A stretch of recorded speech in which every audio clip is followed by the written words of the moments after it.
नमस्कार, मी प्रियांका नागने आपल्या मराठी चॅनलवरती तुमचं सर्वांचं स्वागत आहे. आज आपण एक जबरदस्त जॉब अपडेट घेऊन आलेलो आहोत. इंडियन पोस्ट पेमेंट्स बँक यांच्याकडून अपडेट आलेली आहे.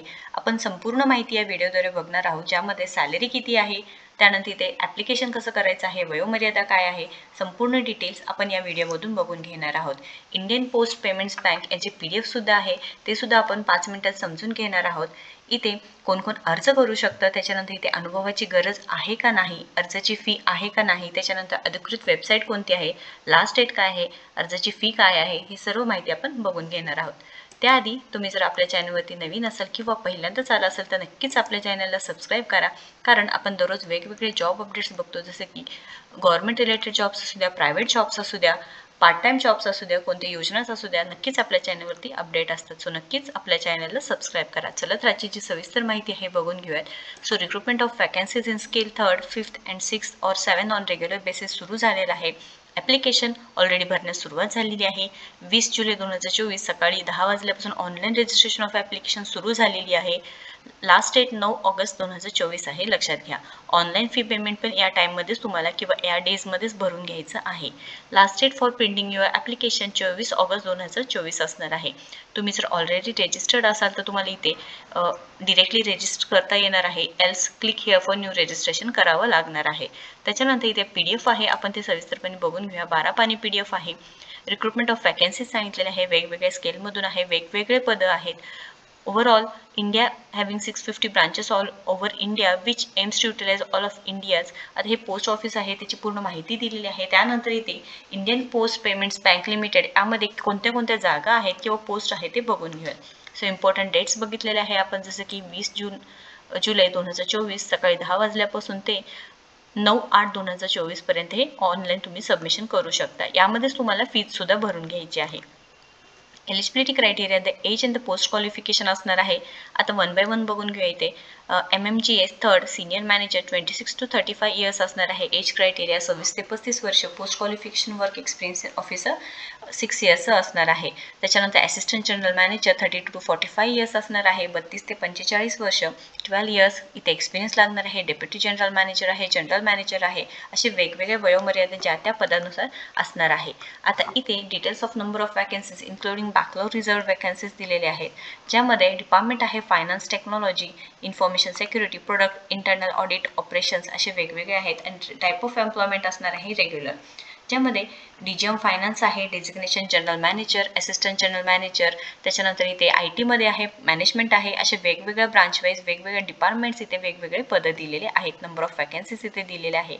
Job description and minimum eligibility criteria, ज्यामध्ये शिक्षण सांगितलेलं आहे की तुमचे मिनिमम क्वालिफिकेशन काय लागणार आहे, पूर्ण डिस्क्रिप्शन दिलेलं आहे. जसं की फायनान्स डिपार्टमेंटमध्ये पोझिशन असणार आहे DGM finance, general manager finance, CFO, responsible for accurate and timely presentation and reporting of financial information of the bank. संपूर्ण इथे फायनान्शियल रिलेटेड तुम्हाला काम करावं लागणार आहे. Develop the financial strategy for the bank and ensure compliance to financial standards करावं लागणार आहे. हे संपूर्ण जे आहे तुमचं ते जॉब डिस्क्रिप्शन दिलेलं आहे. आणि हे असणार आहे तुमचे एलिजिबल क्रायटेरिया, म्हणजे तुमचं CA कंप्लीट झालेलं पाहिजे आहे. त्यानंतर post qualification work minimum 15 years of experience लागणार आहे. त्याच्यानंतर इथे बरीचशी माहिती दिलेली आहे. टेक्नॉलॉजीमध्ये AGM ॲज ए पद असणार आहे. वेंडर सिलेक्शन, कॉन्ट्रॅक्ट निगोशिएशन तुम्हाला करावं लागणार आहे. इथे जे मिनिमम क्वालिफिकेशन आहे BTech MCA post graduate in IT और मॅनेजमेंट चालणार आहे. त्यानंतर मिनिमम 12 वर्षाचं experience in banks, financial sector, vendor management लागणार आहे. Minimum 5 years of experience in vendor management of IT domain in banking financial, म्हणजे इथे तुम्हाला एक्सपिरियन्स लागणार आहे, त्या फील्डमध्ये जाणार आहे. त्याच्यानंतर इथे टेक्नॉलॉजीमध्ये AGM इन्फॉर्मेशन टेक्नॉलॉजी आहे, ज्यामध्ये शिक्षण तुमचे BE किंवा BTech लागणार आहे, ज्यामध्ये स्पेशलायझेशन IT किंवा कॉम्प्युटरमधून हे व्हॅलिड असणार आहे. Post qualification experience minimum 12 years of experience in IT domain of which minimum 6 years of relevant experience in IT operations सुद्धा लागणार आहे. त्यानंतर तुमचं इथं काम काय असणार आहे त्याचे डिस्क्रिप्शन दिलेलं आहे.